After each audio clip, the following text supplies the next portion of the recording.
Hey guys, in this video I will show you how you can fix replays not showing up in Fortnite. It's quite easy and straightforward, and let me show how. And it really doesn't matter if you're using PS4, PS5, Xbox or PC, the process will be pretty much the same.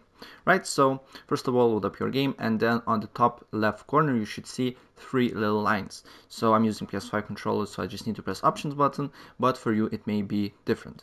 And then you need to go to menu that is here, and then you need to go to settings, press on that, and then you need to look for, as you can see here, game, and here you should see, as you can see here, replays, and make sure that record replays is on, record large team replays is on as well, record creative mode players creative mode replays is on, and also recording in progress indicator also is on. So make sure that these basically three options is on, and you should then when you basically record a replay, you should see your replays here in the career section here, right?